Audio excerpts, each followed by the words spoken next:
나의 영혼아 잠잠히 하나님만 바라라. 물은 나의 소망이 그로부터 나오는도다. 오직 그만이 나의 반석이시요 나의 구원이시요 나의 유세시니 내가 흔들리지 아니하리로다. 나의 구원과 영광이 하나님께 있으며 하나님은 우리의 피난처시로다. 살아계신 하나님, 하나님의 은혜를 감사를 드립니다. 한 주간도 주의 백성들을 하나님의 그늘 아래서 보살펴 주시고 인도하고 보호하시다가 이 자리에 나와 하나님께 예배할 수 있게 하여 주시니 감사를 드립니다. 우리의 영원한 피난처 되시는, 우리의 영원한 안식처가 되신 주신 그 하나님을 이 시간도 예배하길 원하오니 우리의 예배를 받아주시고 우리에게 한없는 은혜를 더하여 주시옵소서. 감사하며 예수님의 이름으로 기도하옵나이다.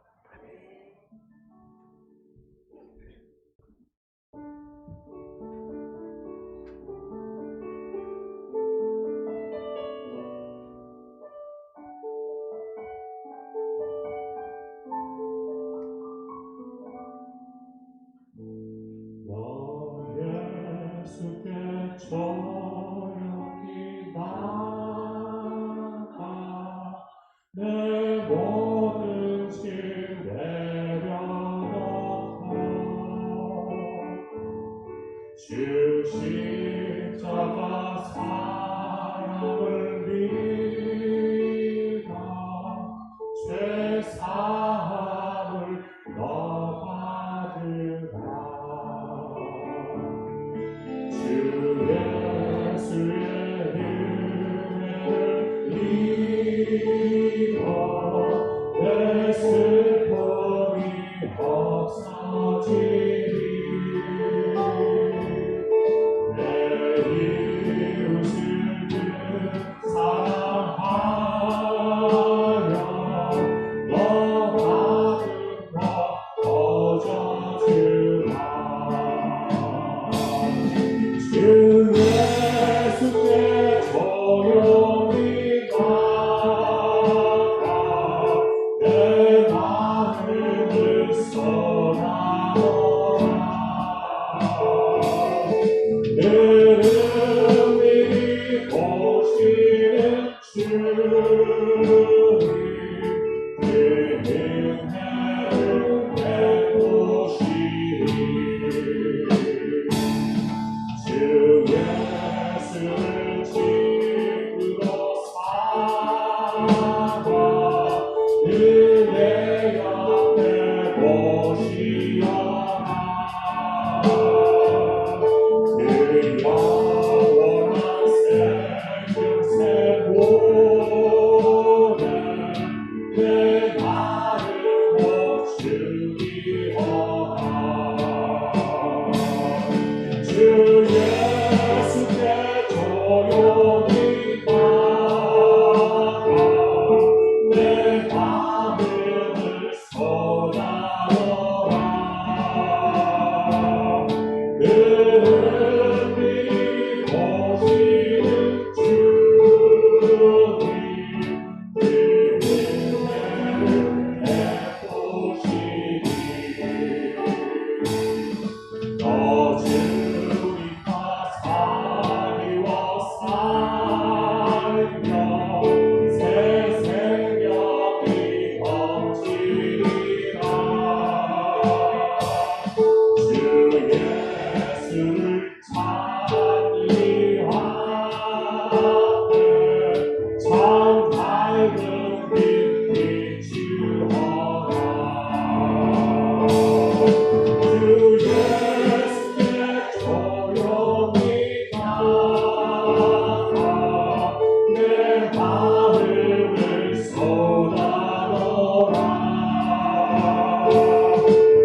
오신 나의 왕 예수 주를 기다립니다. 나의 소망 되신 주를 바라봅니다. 다시 오실 나의 왕 예수 주를 기다립니다. 아미나 나미나 어제나 오늘도 영원히 주만 찬양해. 외롭고 슬플 때 낙망하여 넘어져도 언제나 주만 찬양하겠네. 나의 소망 되신 주를 바라봅니다. 다시 오신 나의 왕 예수 주를 기다립니다. 밤이나 낮이나 어제나 오늘도 영원히 주만 찬양해. 외롭고 슬플 때 낙망하여 넘어져도 언제나 주만 찬양하겠네. 밤이나 낮이나 어제나 오늘도 영원히 주만 찬양해. 외롭고 슬플 때 낙망하여 넘어져도 언제나 주만 찬양하겠네. 밤이나 낮이나 어제나 오늘도 영원히 주만 찬양해. 외롭고 슬플 때 낙망하여 넘어져도 언제나 주만 찬양하겠네. 언제나 주만 찬양하겠네.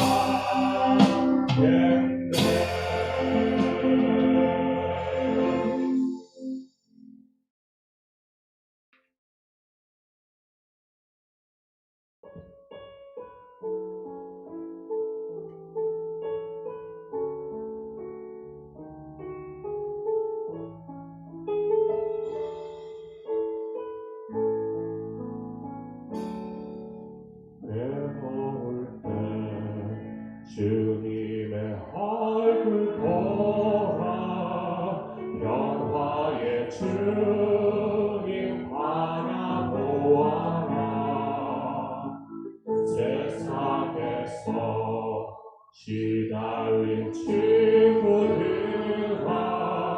위로의 주님 바라보아라.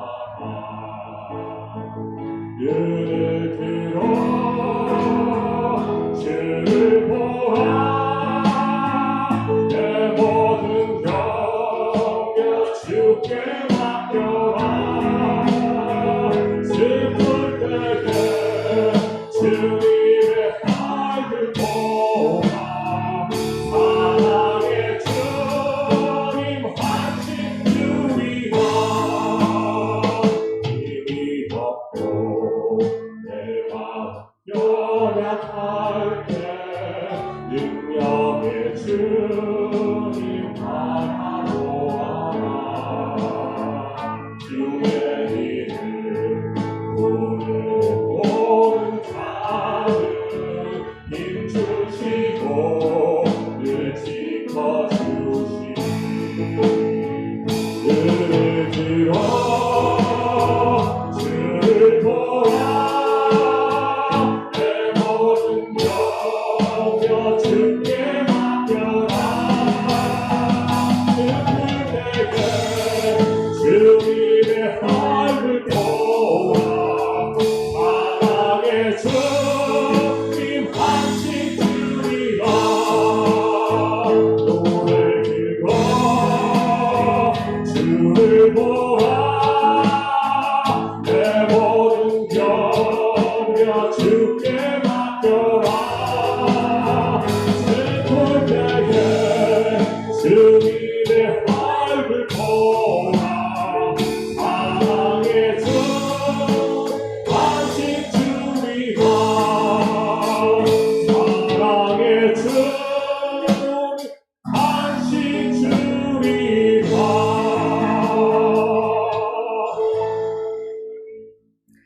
사도신경하심으로 신앙 고백하시겠습니다.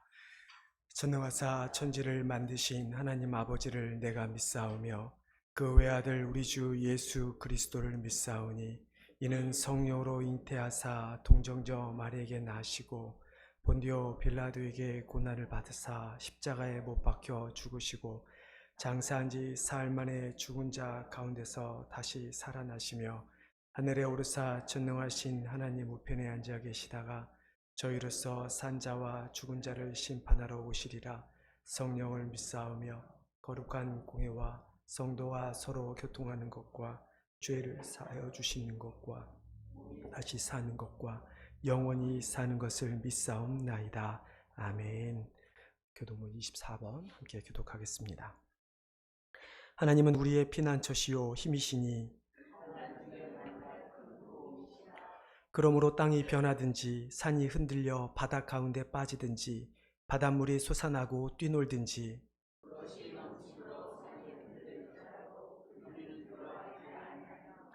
한 시내가 있어 난 위에 흘러 하나님의 성 곧 지존하신 이의 성소를 기쁘게 하도다.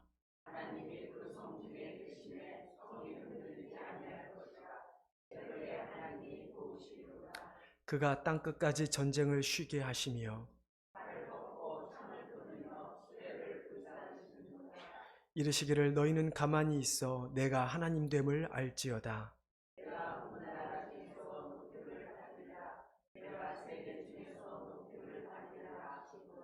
만군의 여호와께서 우리와 함께 하시니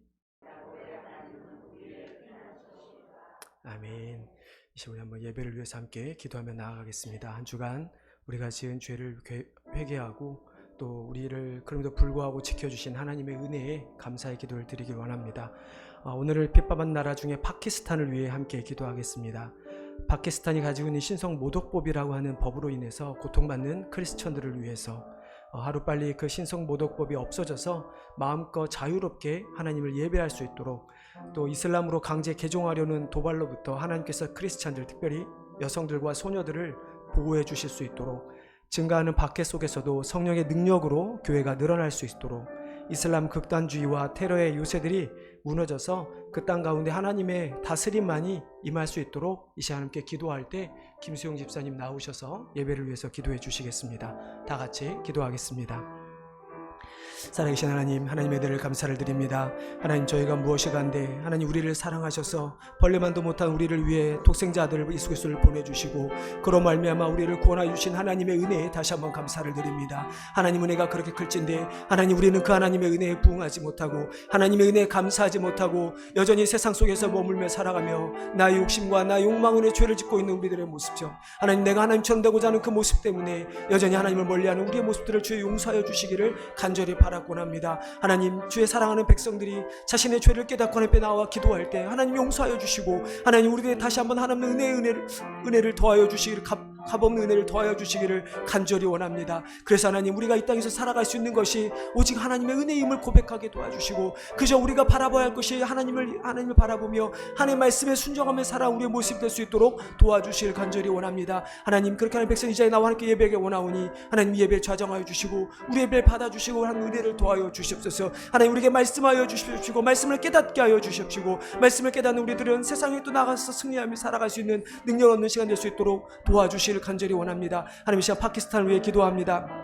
하나님, 여러 가지 이슬람 극단주의와 아버지 테러 또 그들이 갖고 있는 신성모독법에 인해 고통받는 주의 백성들을 주여 기억하여 주시옵소서. 그들이 하루빨리 그것으로부터 자유할 수 있게 도와주시오. 그들의 안전을 지켜주시옵시고 그들이 마음껏 하나님을 찬양하는 날이 올 수 있도록 도와주시기를 간절히 바라곤 합니다. 하나님, 특별히 그 땅에 이슬람으로 강제 개종하려는 움직임들과 아버지 그로 인해 피해받는 박해를 받고 있는 수많은 기독교인들을 기억하여 주셔서 아버지 그들 가운데 하나님을 향한 온전한 믿음을 지킬 수 있게 도와주시고 그런 위협들도 이렇게 보호하여 주셔서 그 땅 가운데 있는 성도들과 그 땅 가운데 교회들을 주님께서 붙들어 주셔서 그 땅에 하루빨리 하루속히 하나님 나라가 될 수 나라에 하나님을 섬기는 나라가 될 수 있도록 도와주시길 간절히 원합니다. 하나님, 그 속에서도 성도 간의 교제가 있게 하여 주시고 주님의 사랑을 느끼게 도와주시고 믿지 않는 자들에게 예수 그리스도의 그 사랑을 나누며 나아갈 때 아버지 그 땅에 변하게 도와주시기 원합니다. 아버지 먼저 그 땅에 있는 수많은 교회들과 교회 지도자들과 또 선교하는 수많은 선교사들과 그 땅에 믿는 자들을 주께서 붙들어 주셔서 그들이 하나님의 미랄이 되어 그 땅에 떨어질 때 그 땅이 참으로 하나님께 놀라운 기적의 나라가 될 수 있도록 도와주실 간절히 원합니다. 하나님 이 세상 가운데 하나님 예배하는 모든 나라들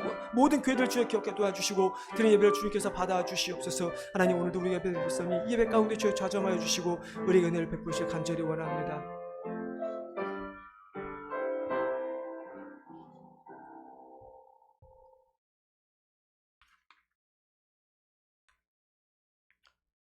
사랑의 하나님 감사합니다.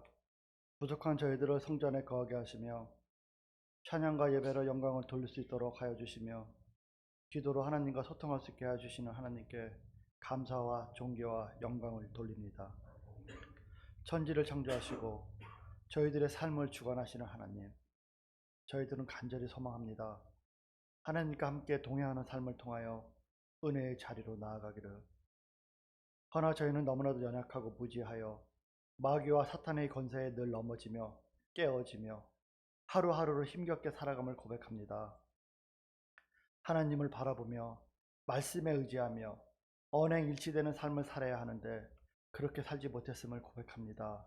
용서하여 주옵소서. 그러할지라도 저희를 사랑하시고 불쌍히 여겨주시는 하나님, 독생자 예수님을 저희의 죄를 사하여 주시기 위하여 보내주신 하나님, 말로는 표현할 수 없는 그 크신 은혜와 사랑에 감사드립니다. 사랑의 하나님, 저희 제일 한인 장로교회를 올려드립니다. 말씀이 선포되는 교회가 되게 하옵소서. 힘들고 어려운 많은 미션들이 있지만 말씀에 의지하여 믿음으로 나아가게 하시옵고 기도로 무장하는 교회가 되게 하옵소서. 한마음이 되는 교회, 성도가 성도 간의 기도로 사랑으로 헌신하게 하시며 힘들고 어려운 상황이 생길지라도 말씀에 의지하여 목사님을 필두로 장로님과 모든 성도가 합심하여 마귀 사탄의 권세에 담대히 맞서게 하옵시고 물리치게 하옵소서. 감사와 기쁨이 넘치는 교회, 하나님의 일에 너도 나도 함께 하는 교회가 되게 하옵소서. 사랑의 하나님, 저희 교회 각 교구를 위해 기도합니다. 1교구, 2교구, 3교구, 4교구, 5교구, 그 교구를 책임지고 이끄는 교구장님들에게 지혜와 리더십과 말씀에 순종하며 나아가는 믿음을 허락하시어 교구장으로서의 섬김이 부담이 아닌 축복이 되게 하시고 늘 기도로 교구원들을 섬기게 하옵소서. 그리고 각 교구에 있는 교구원들의 가정 또한 하나님 함께 하옵소서. 각 가정들을 지켜 주옵소서. 하나님의 말씀 안에 거하게 하옵소서. 기도하는 가정이 되게 하시고 교구원들 간에 서로 소통하며 화합하게 하시고 교구일에도 함께하며 하나님 보시기에 참 아름답고 감사한 교구들이 되게 하옵소서. 올 한 해 담임 목사님이 각 교구 각 가정을 방문하며 구역 신방을 하고 있습니다. 그곳에 함께 하옵소서. 목사님의 기도와 간구로 가정이 더욱더 하나님을 사모하게 하시고 가정에 하나님의 말씀이 선포되게 하시고 하나님의 사랑을 알게 하시고 늘 감사하는 가정들이 되게 하옵소서. 치유와 능력의 하나님, 저희 교회 설용환 집사님과 김부영 자매님을 위해 기도합니다. 수술받고 치유되는 모든 가정에 하나님 함께 하시어서 건강한 모습으로 하나님의 성전에 나와 기뻐 찬양하고 예배하게 하옵소서. 오늘도 말씀을 전해주실 목사님 위에 더 뜨거운 성령으로 붙들어 주시어서 말씀에 갈급한 저희들에게 단비로 내릴 수 있게 하옵시고 예배를 통하여 저희의 삶이 변화되어 하나님 보시기에 잘했다 칭찬받는 저희가 되게 하옵소서. 주님의 몸된 교회를 섬기는 모든 사역자들에게 하나님 함께 하시어 섬김을 통하여 은혜 받게 하시고 감사하게 하시고 기뻐 찬양하게 하옵소서. 오늘도 우리 예배 가운데 부어주실 은혜의 단비를 사모하며 우리를 구원하신 예수 그리스도의 이름으로 기도드립니다. 아멘.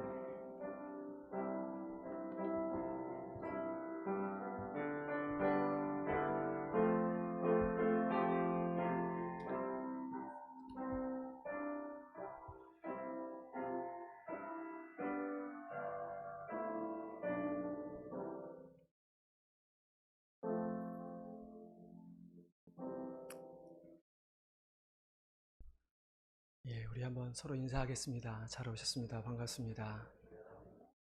네, 네, 반갑습니다. 네, 네. 오늘 제가 특별히 소개해야 될 분은 없으시죠? 네, 네. 우리 김수용 집사님께서도 기도해 주셨는데요. 몇 가지 좀 광고를 드리면, 어, 저희 교회 한 학기 있다가 애를 낳으러 뉴욕으로 간 부부가 있습니다. 송준호, 최보민 성도 가정에 하나님께서 3월 25일 날 아들 예준이를 주셨습니다. 그래서 연락이 왔고요. 아마 8월 말, 8월 초 그때 아마 다시 이제 이쪽으로 다시 올 예정입니다.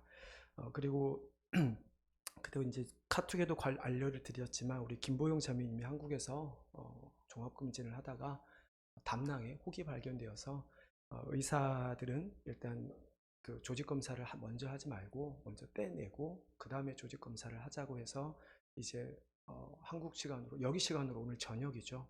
내일 아침 10시 정도에 이제 수술을 시작을 할 것 같습니다. 그래서 기도 부탁을 한다고 연락이 와서 연락을 드렸으니 우리 성도님들 기도 많이 해주실 부탁드리고요. 설용환 집사님은 지금 현재 이머전시에 계십니다. 아직 수술이 결정된 건 아니고 지금 담낭 쪽에 좀 문제가 있어서 안영순 집사님 말씀으로는 아마 담낭을 제거를 해야 된다라는 상황인 것 같아요. 그렇지만 지금 아시다시피 오래전에 심장 수술도 하셨고 여러 가지 지금 몸 상태가 수술을 받기에는 아직 온전치가 않으셔서 의사들이 조금 검사와 여러 가지 상황이 컨디션을 좀 보면서 수술을 결정한다고 합니다. 그래서 현재 심장을 수술했던 헐시에 계시지 않고 지금은 요크 쪽에 있는 병원에 계십니다. 그래서 아직 제가 오늘 아침까지 만약에 수술 결정되면 연락을 주십사 했는데 아직 의사를 못 만난 것 같아요. 그래서 지금 여러 가지 컨디션을 조절 중에 있으니까 만약에 수술을 하게 되면 수술 잘 할 수 있도록 또 기도해 주시기를 부탁드리겠습니다. 네, 오늘 우리 함께 나눌 말씀은 예배소서 2장 1절로 10절 지난주에 나눴던 말씀 한 번 더 좀 나누도록 하겠습니다. 우리 찾으시면 자리에 일어나셔서 예배소서 2장 1절로 10절 말씀 다시 한번 같이 한 절씩 교독하도록 하겠습니다. 제가 먼저 읽겠습니다. 그는 허물과 죄로 죽었던 너희를 살리셨도다.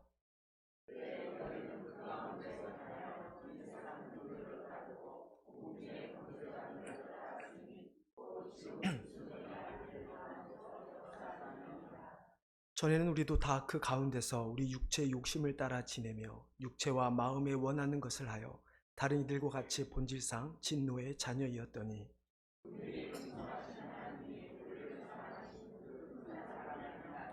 허물로 죽은 우리를 그리스도와 함께 살리셨고 너희는 은혜로 구원을 받은 것이라.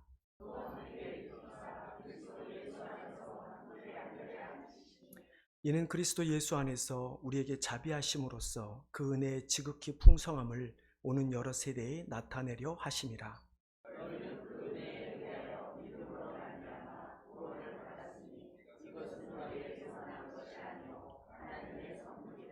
행위에서 난 것이 아니니 이는 누구든지 자랑하지 못하게 함이라.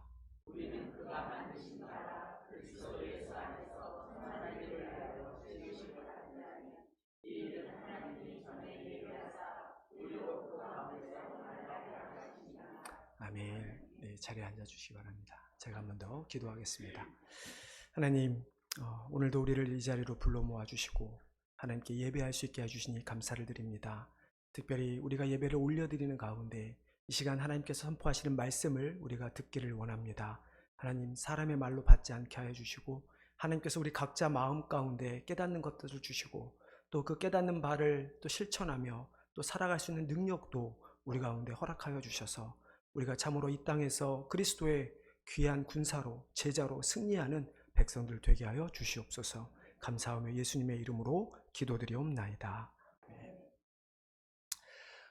이 말씀 오늘 우리가 읽은 예배소서 2장 10절의 말씀을 가지고 지난주에는 우리가 어떻게 보면 우리 인간론에 대해서 좀 나누었습니다.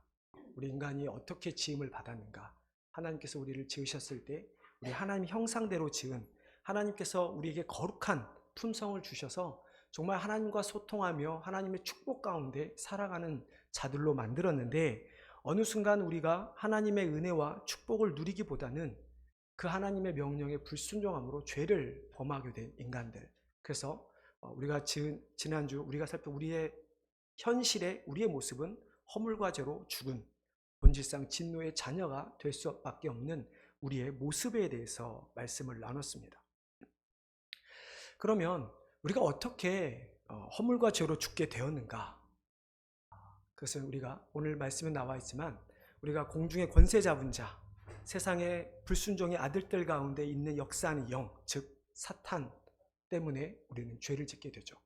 과거 우리의 개역 한글에는 사단이라고 하는 단어도 쓰였고요. 요즘에 개역 한글 우리가 보는 개역 개정은 이제 사탄이라고 이제 완전히 바꾸게 되었는데, 그래서 오늘은 우리가 좀 뭐랄까요? 조금은 교리적인 부분, 즉 사탄이 어디서 왔는가? 사탄은 어떤 존재인가?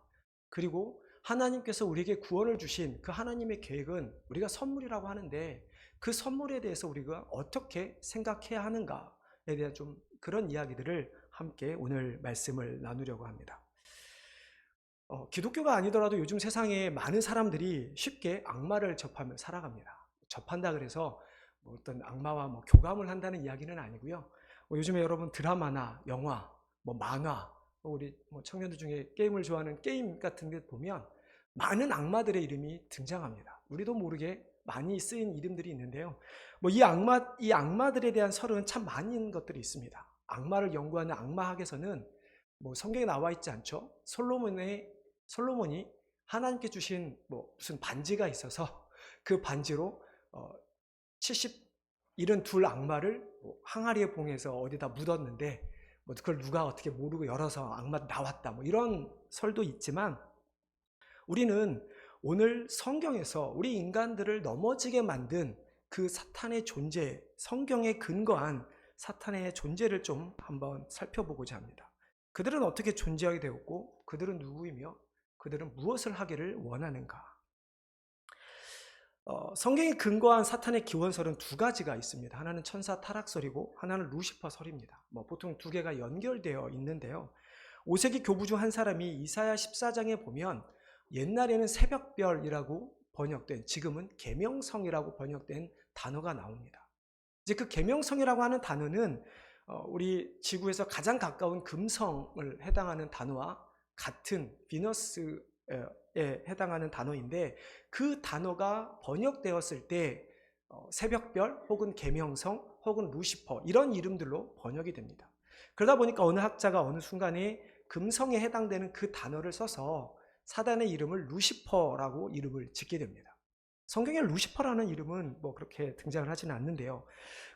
이렇게 등장한 루시퍼라고 하는 이 천사가 성경의 다른 곳에서 하나님께서 그들로 하여금 악기로 노래로 하나님을 찬양해 하는 자로 만들었다라는 그것과 연결시켜서 루시퍼가 천사들 중에 찬양을 맡은 천사장이었고 그가 타락해서 사단이 되었다라는 이야기들을 많이 합니다. 전혀 근거가 없는 이야기는 아니지만, 그러나 그것이 결코 옳은 이야기는 아니라는 것을 알아야 하죠. 이것에 대해서 켈빈은 자신의 주석에서 이렇게 이야기를 합니다. 제가 좀 길지만 읽어드리겠습니다. 이사야는 앞에서 죽은 자들이 살아서 말하는 것처럼 이야기를 계속하면서 독재자는 사람들이 자신을 일종의 신으로 믿어주기를 바라지만 다른 사람과 전혀 다를 것이 없다는 결론을 내린다. 그런 이 독재자를 루시퍼에게 비유하면서 새벽의 아들로 부른다. 그를 이렇게 묘사한 것은 그 독재자가 남보다 화려하고 밝게 단장하기 때문이다. 이 구절을 해석하면서 이것을 사단으로 보는 사람도 있는데 이것은 무지의 소치다. 앞뒤 문맥을 살피자면 이 말이 바벨론의 왕과 관련해서 말한다는 점이 명백하게 드러난다. 성경 구절을 아무렇게나 읽으며 문맥에 무관심하다 보면 그런 실수가 잦게 된다. 하지만 루시퍼가 마귀의 왕이요 선지자가 여기서 그에게 그런 이름을 주었다고 상상하는 것은 참으로 무지의 소치다. 이런 추측은 타당성이 없으므로 그저 쓸데없는 우화로 넘겨버리도록 하자. 아까 이사야 14에 나오는 그 계명성에 대한 켈빈이 단 주석의 내용입니다. 그러니까 우리는 언제부턴가 사단에 대해서 너무나 많은 관심을 가질 수밖에 없는 살아왔고, 그 사단을 규명하기 위해서 많은 일들을 해왔습니다. 그것은 기독교도 마찬가지입니다. 오랜 세월 동안 이 사단이 누구인가, 이 사단은 어디서 왔는가에 대한 많은 연구가 있었고 많은 이야기들이 있었지만, 그러나 실제적으로 사단의 기원에 대해서는 어느 누구도 증명할 수가 없다는 것이죠.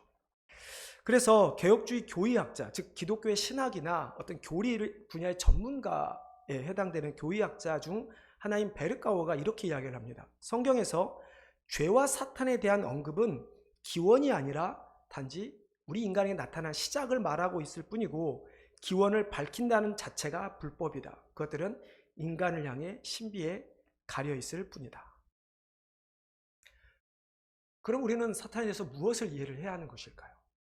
우리가 이해할 것은 사단이 언제부터 시작되었는가, 그것이 어디로부터 왔는가에 대한 관심을 두기보다 우리가 관심을 두어야 할 부분은 이 사단이 어떻게 우리 인간들에게 영향을 끼쳤으며 이것이 어떻게 하나님 나라가 세워지는 곳에 하나님의 통치에 영향이 있는가를 우리는 생각해 봐야 하는 것이죠.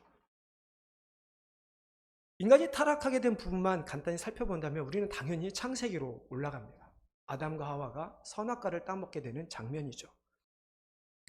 그때 창세기 3장에 보면 자세히 나와 있는데요. 그때 그곳 창세기 1장에 보면 뱀, 우리가 소위 알고 있는 사단에 대한 이야기가 나옵니다. 뱀은 여호와 하나님이 지으신 들짐승 중에 가장 간교하다라고 이야기를 합니다.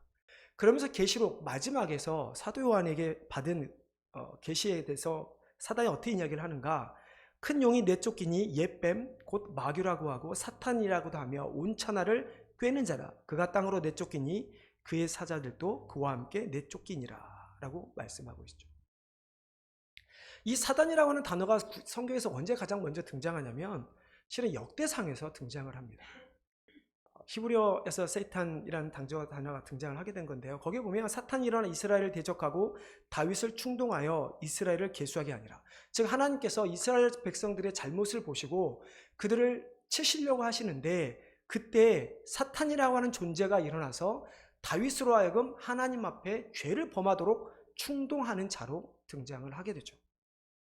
이처럼 성경은 사탄에 대해서 우리에게 언제 그가 존재했는가에 대한 기원서를 말하고 있는 것이 아니라 사탄이 어떻게 우리를 공격하고 있는가, 어떤 그들의 정체성에 대한 이야기를 하고 있죠. 창세기와 요한계시록 제가 읽어드린 말씀에 의하면 그들은 어떤 자입니까? 그들은 사람들을 꾀이는 자들입니다.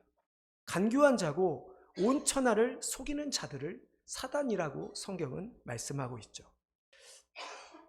아담과 하와가 죄를 짓게 되는 상황을 보면 우리는 아담과 하와가 사단이 죄를 짓게 했다라고 우리는 이야기를 하죠. 그러나 정확히 보면 사단은 아담과 하와로 하여금 정확히 이거 해 라고 하는 명령을 하지 않습니다. 사단은 아담과 하와를 꾀일 뿐이지 실제적으로 선악과를 따먹은 장본인들은 아담과 하와이죠. 사단이 어떻게 꾀입니까? 너희가 그것을 먹으면 하나님처럼 될 거야. 따먹어. 그러면 내가 너에게 대단한 권력을 줄 거야가 아니라 그렇게 하면 이렇게 될 거라고 이야기를 하죠. 하지만 요즘 시대는 어떻습니까? 많은 귀신론, 악마들을 추종하는 사람들을 보면 자신들이 그것을 추종했을 때 그들이 주는 힘을 얻을 수 있다 그들은 생각을 하게 되죠. 하지만 성경은 그들이 어떤 대단한 힘이 있어서 대단한 능력을 사람들에게 주는 것이 아니라 그저 하나님으로부터 멀어지게 하는, 하나님께 불순종하도록 만드는 꾀임의 역할을 하는 자들이 사단의 역할이라는 것이죠. 대표적인 모습이 열왕기상 22장에 나옵니다. 어느 날 북이스라엘과 남유다의 왕이 한번 만나게 됩니다. 그 당시에 이스라엘 왕은 우리가 잘 아는 아주 악한 왕이죠. 아합 왕이고, 유다의 왕은 여호사밧이라고 하는 왕입니다.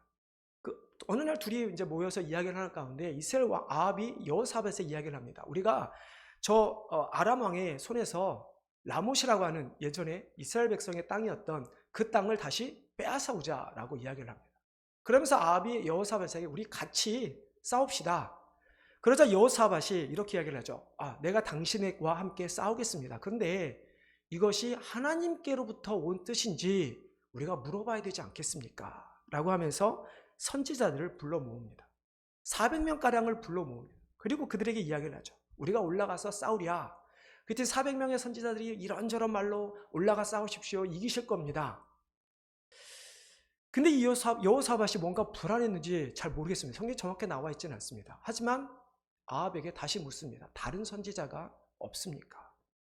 그때 아합 왕이 자신에게 항상 부정하게 예언을 하는 선지자가 하나 있습니다. 그러면서 미가야라고 하는 사람이 있습니다. 그 사람을 불러옵니다. 처음에는 미가야가 좋게 하지만 그러나 아합이 꾸짖자 미가야가 이렇게 이야기를 하죠. 이스라엘이 목자 없는 양같이 산에 흩어졌고 주인이 없으니 각각 평안히 자기의 집으로 돌아갈 것이라. 어떻게 됩니까? 목자가 없다는 소리는 왕 누군가가 죽게 될 것이고 그 싸움에서 패해서 흩어지게 된다는 예언이죠. 그 이후에 선지자들 간에 옥신각신이 생기자 그때 미가야가 했던 이야기입니다. 이스라엘 왕이 여호사밧 왕에 이르되 저 사람이 내게 대하여 길한 것을 예언하지 아니하고 흉한 것을 예언하겠다고 당신에게 말씀하지 아니했나이까. 미가야가 이르되 그런즉 왕은 여호와의 말씀을 들으소서. 내가 보니 여호와께서 그의 보좌에 앉으셨고 하늘의 만군이 그의 좌우편에 모시고 서 있는데 여호와께서 말씀하시기를 누가 아합을 꾀어 그를 길르앗 라못에 올라가서 죽게 할고 하시니 하나는 이렇게 하겠다 고 또 하나는 저렇게 하겠다 하였는데 한 영이 나와 여호와 앞에 서서 말하되 내가 그를 꾀겠나이다.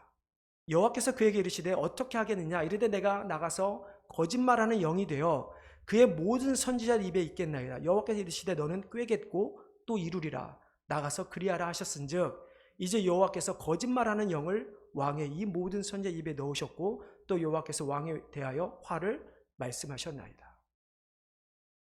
여기에 등장할 때도 결국 아합 왕이 결정하게 만든 것, 누군가 그를 꾀었는데 그 누군가가 무엇입니까? 거짓말하는 영.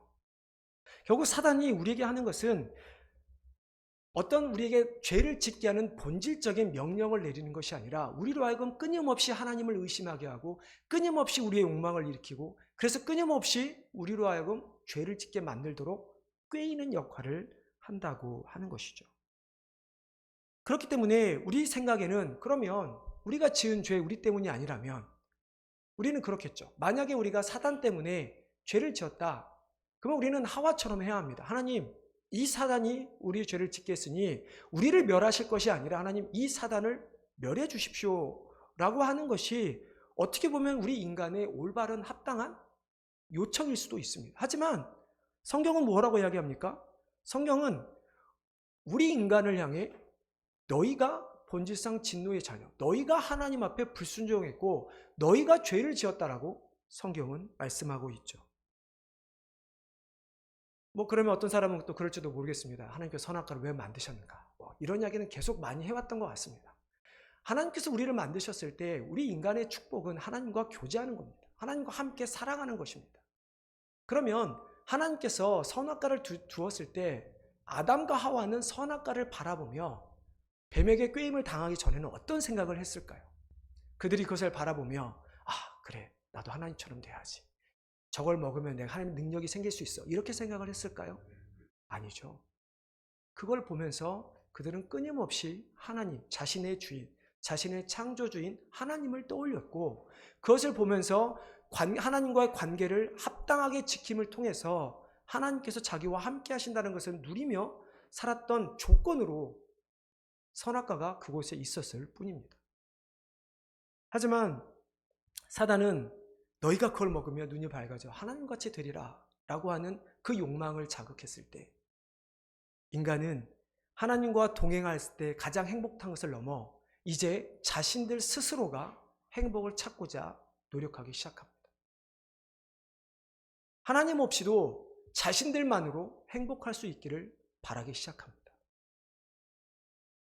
그러니 하나님 없이도 더 행복할 줄 알았던 인간이 행할 수 있는 것이 무엇입니까? 선악과를 따먹게 되는 것이죠. 하지만 그에 대한 결과는 무엇입니까? 죽음을 당하게 됩니다. 그것이 오늘 우리가 읽은 2절, 3절의 말씀이죠. 너희가 과거 이 세상 풍조를 따르고 공중의 권세잡을 따랐으나 불순종 아들들과 역사는 그 영에 의해서 너희가 이제는 육체의 욕심을 따라 지내게 되었다. 우리 인간 가운데 욕심이라고 하는, 모르겠습니다. 처음부터 그 욕심이 죄일까? 뭐 이것에 대한 논란은 또 너무나 많기 때문에 그것을 자세히 말씀드릴 수는 없지만, 하지만 인간이 더 행복해지길 원하고 더 잘 살길 원하는 기본적인 그 마음 가운데 결국 과거에 거짓말하는 그 영이 그 불에 불을 지핀 것이죠. 그 욕망에 불을 지폈고 결국 인간은 인간 스스로 그것 때문에 죄를 짓게 된 것입니다. 사단이 원하는 것, 사단이 원하는 우리 인간들로 하여금 하나님으로부터 멀어져 죄 가운데 거하게 하는 것, 그것이 다 무엇입니까? 바로 하나님을 멀리하는 것, 그리고 그것이 하나님처럼 되고자 하는 우리 인간의 모습이죠. 왜 세상에 지금도, 과거부터 지금까지 왜 많은 이들이 악마를 따르는 것일까? 너무나 달콤한 유혹 때문이죠. 그를 섬기면 세상을 다스릴 수 있는 힘을 얻게 된다라는 잘못된 생각 때문에 그것을 하게 됩니다. 마치 그 힘을 얻으면 내가 신처럼 되어서 이 세상을 다스려 보겠다고 하는 잘못된 생각. 그런 사단 때문에 인간의 죄는 깊을 수밖에 없는 것입니다. 도저히 하나님으로부터 그 죄 가운데 하나님부터 멀어져서 죄로부터 헤아려 나올 수 없는 모습이 되어버린 그 인간들. 사단의 계략은 지금도 여전하죠. 지금도 우리 믿는 자들을 향해 어떻게 다가옵니까? 야, 교회 가지 마. 야, 하나님 믿지 마. 이렇게 말하지 않습니다. 야, 교회는 다음에 가도 괜찮잖아. 오늘 이거 해. 이거 해보면 어때? 혹은 아무리 좋은 교회 일이라 할지라도 괜찮아. 누가 뭐라 하든 혼자 열심히 해서 이름을 날려. 그 사람들 신경 쓰지 마. 다치든 말든 신경 쓰지 마. 이런 많은 꾀임 속에서 우리는 쉽게 넘어가 버리고 마는 것이죠. 그것이 아담과 하와가 지은 죄로 인한 우리 가운데 있는 죄성 때문일지, 아니면 여전히 우리 가운데도 남보다 더 잘 살고자 하는, 더 행복하지 않은 그 모습을 이상으로 남들 위해 군림하고자 하는, 세상의 권력을 갖고자 하는 그런 능력을 얻기 위한 욕심 때문인지는 모르겠지만 여전히 우리는 사단의 그 꾀임에 계속해서 넘어지는 모습들을 발견하게 됩니다. 그래서 사단의 계략이 무서운 것입니다. 그냥 딱 눈에 보이게 잘못하시라고 한 것을 우리로 알게 하면 당연히 우리가 거부할진데, 그렇지 않기 때문에 사단의 계략이 무서운 것이죠. 근데 그래서 하나님의 계획은 더 위대합니다. 그렇게 우리를 해할 수 없는 죄 가운데 지은 우리들을 향해 하나님은 우리 인간이 지은 죄보다, 우리 인간을 꾀이는 사단보다 더 헤아릴 수 없는 큰 사랑으로 우리에게 다가오시죠. 그것이 오늘 우리가 읽었던 본문에서도 우리의 4절에 긍휼이 풍성하신 하나님이 우리를 사랑하신 그 큰 사랑이라고 하는 표현인 것입니다.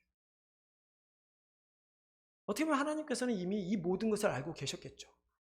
그러면 제가 하나님이 아니기 때문에 뭐라고 말씀드리긴 어렵지만, 인간적인 입장에서 보면 차라리 인간들을 만들지 않았거나 인간들을 쓸어버리고 다시 만들었거나 사단을 없애셨거나 어떤 다른 방법들이 있으셨겠지만, 그러나 하나님께서 인간들을 향해 계획했을 때 우리 인간들을 자유의지라고 하는 것을 가지고 하나님을 찬양하는 자로, 스스로 하나님을 찬양하는 자로서 만드셨다면, 하나님께서 인간을 쓸어버리셨을 때 쉽겠지만 어떻게 보면 하나님 입장에서는 실패라고 하는 모습으로 나타날 수도 있는 것입니다.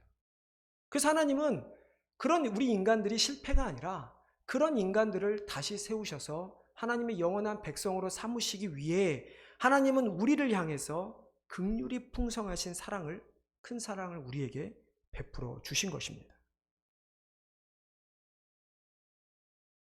이 사실에 대해서 8절 9절에서 바울은 다시 한번 강조하죠. 우리가 외우는 구절이기도 한데 우리 8절 9절 말씀 다시 한번 같이 읽어보겠습니다. 너희는 그 은혜에 인하여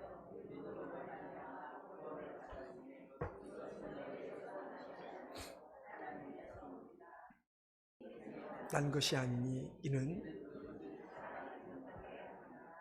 우리가 사단에 대해서 너무나 잘못된 방향, 사단의 기원에 대한 관심을 가졌던 것이 잘못된 것이라면, 하나님의 구원이라고 하는 이것이 선물로 주어졌다고 했을 때 실제적으로 하나님께서 구원을 선물로 주신 이 선물에 대해서 우리가 너무나 인간적인 생각으로 받아들이기가 어려워서 자꾸만 인간적인 잘못된 해석으로 말미암아 선물로 만들지 않는 경우가 너무 많이 있습니다.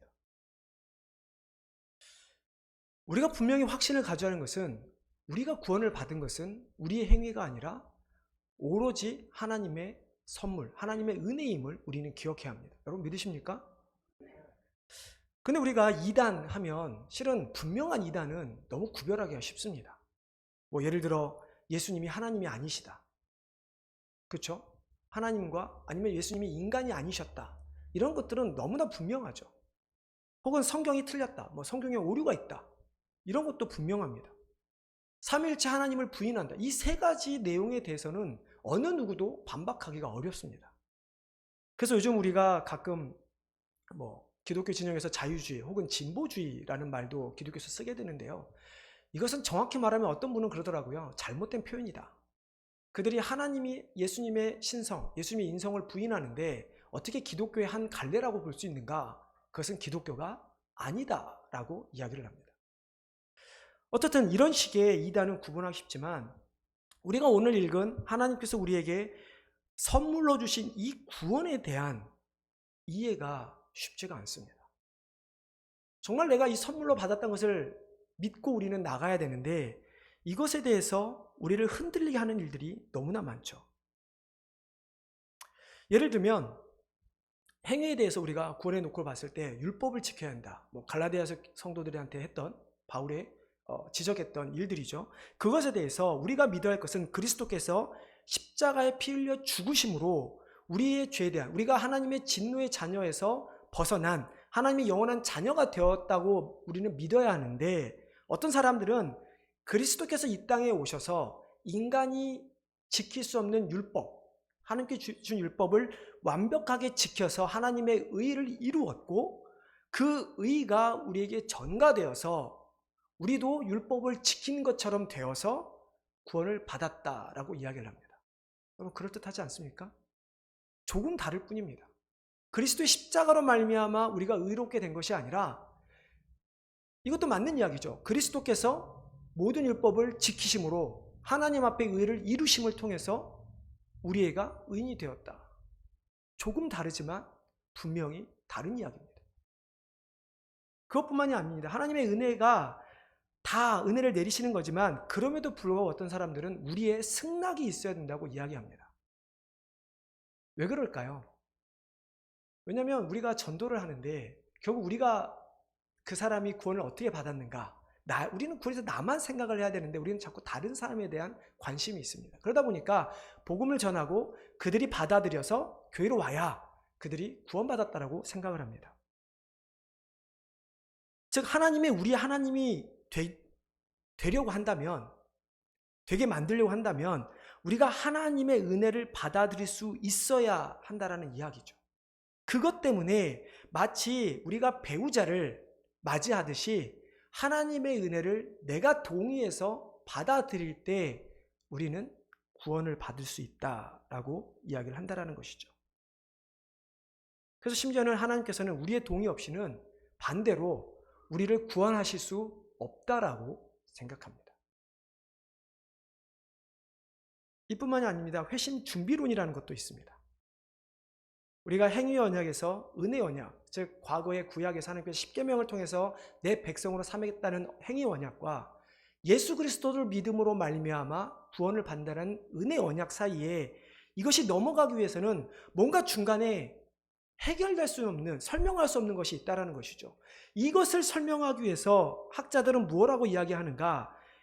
행위 언약으로 말미암아 저주 아래 태어난, 죄인으로 태어난 우리가 은혜 언약을 받기 위해서는 조금은 선한 행위를 통해서 은혜 언약을 받을 수 있도록 준비를 해야 한다는 것이죠. 완벽하게 바뀌는 것이 아니라 내가 완전한 죄인에서 조금은 선한 일을 하면서 그래 조금씩 옮겨지는 겁니다. 이렇게. 그래서 어느 정도 준비가 되었으면 하나님께서 우리를 구원해 주신다라고 하는 것이죠. 여러분 이처럼 사단의 계략은 하나님께서 우리에게 선물로 주신 이 구원조차도 흔들리게 만드는 일들을 하게 됩니다. 그럼 그럴듯하지 않나요? 이게 내 자신에게 해당되면 우리는 누구나 다 그렇지. 나는 이렇게 죄인이니까. 나는 은혜로 선물로 구원을 받았지. 하지만 여러분, 여러분의 눈을 들어 돌려 다른 사람을 보면 어떻게 생각하십니까? 그 사람이 나와 관계가 깨어지고 나를 힘들게 하고 내가 싫어하는 사람이면 여러분 그 사람이 잘못했을 때 그래 하나님께서 그 사람도 선물로 은혜로 구원을 하셨지 라고 여러분 고백하실 수 있으시겠습니까? 여러분 쉽지 않습니다. 이 세상이 악해지는 것, 이 세상에 점점 더 악이 드세하면서 나쁜 일들이 많이 일어나면서 기독교가 중세시대부터 사회를 바꿔야 된다는 인식이 들어오기 시작하면서 이런 이론들이 많이 등장하게 되는 것입니다. 너희가 기독교인이야? 그러면 세상을 변화시켜야 돼. 그러기 위해서 너희는 선한 일을 행해야 되는 거야. 그것이 보여지지 않으면 구원을 받았다 확신할 수 없어. 그러다 보니까 회심준비론 또 혹은 이 수많은 이론들이 나올 수밖에 없게 되는 것이죠.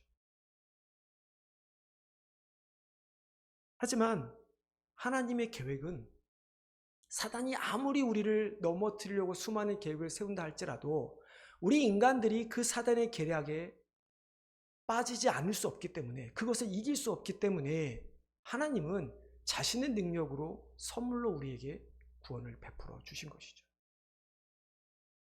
그러면 우리는 마지막으로 하나만 더 생각해 봐야 합니다. 왜 하나님께서 이런 은혜를 우리에게 주셨을까? 우리 7절 말씀 다시 한번 같이 읽어보겠습니다. 7절 말씀입니다.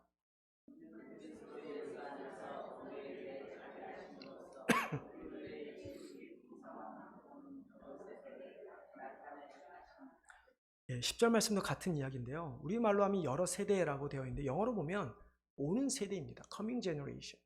이 오는 세대, coming age, 이 오는 세대를 향해 우리가 하는 것이죠. 즉 우리는 과거에 있는 우리의 선조들, 우리가 죽은 사람들을 위해서 우리가 복음을 들고 내가 예수를 믿는 것이 아니라 내가 예수를 믿는 것은 하나님께서 우리를 통해서 오는 세대, 다음 세대들에게 이 사실을 전하기 위해서 우리는 구원을 받은 것입니다. 이게 너무나 당연한 이야기일지도 모르겠지만 그러나 이 세상은 결코 이 당연한 이야기 가운데 우리가 그렇게 살지 못하고 있다는 것을 증명하고 있죠. 미국의 밀레니엄 세대, 그러니까 우리가 1980년대부터 2000년대 태어난 세대들이죠. 그 세대가 지금 세계 전체 인구의 대략 20%에 해당된다고 합니다. 근데 교회를 보면 밀레니엄 세대들이 교회를 출석하고 있는 것을 보면 교회 중에 한 10% 정도의 교회만 그나마 교회 안에 어라운드 20% 정도의 밀레니엄 세대가 있고 또 다른 20% 안에는 아예 밀레니엄 세대들이 없다고 합니다. 그럼 무엇입니까? 우리가 과거에 미국뿐만 아니라 한국도 그렇게 하나님을 열심히 믿는 지금 세계 선교 1, 2위를 하고 있는 게 미국과 한국인데 그 나라들의 지금 모습을 보면 교회를 보면 이미 그 다음 오는 세대들 다음 세대에 대해서 복음을 전하고 있지 못하고 있다는 통계입니다. 이 사실을 볼 때 우리는 경각심을 가져야 합니다. 나하고는 상관없지가 아니라 하나님께서 우리 모두에게 주신 것이 이 말씀을 오는 세대들에게 전하는 것이라면 지금 실제적으로 우리 지역에 한인들이 없어. 저도 많이 그런 핑계를 대는 것 같아요.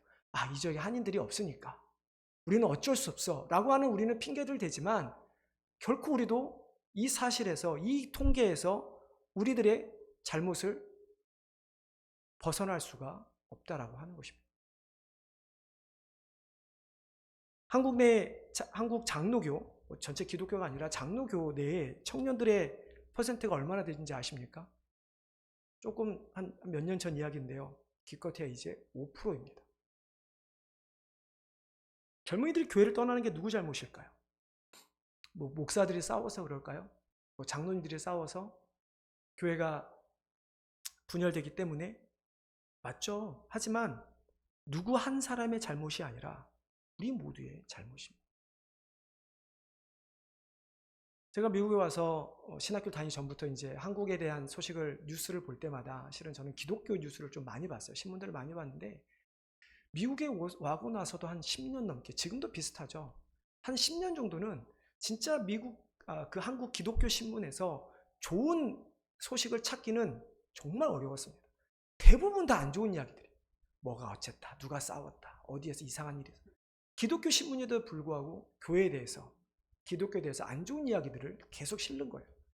그러면 제가 들었던 생각은 저러면 결국 교회가 무너질 텐데, 결국 그것이 교회 내 청소년들, 청년들의 감소라고 하는 눈에 보이는 현상으로 드러나게 된 것이죠.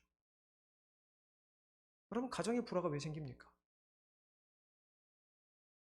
왜 내가 속해 있는 일터에서, 직장이나 사업터에서 왜 불화가 생길까요? 결국 우리가 오는 세대들에 대해서 믿음의 본을 보여주지 못하기 때문입니다. 분명히 나는 하나님의 은혜로 구원을 받았다고 하지만 내가 옆에 사람 다른 누군가에게 은혜로 받은 그 구원의 선물을 나타내지 못하기 때문이죠.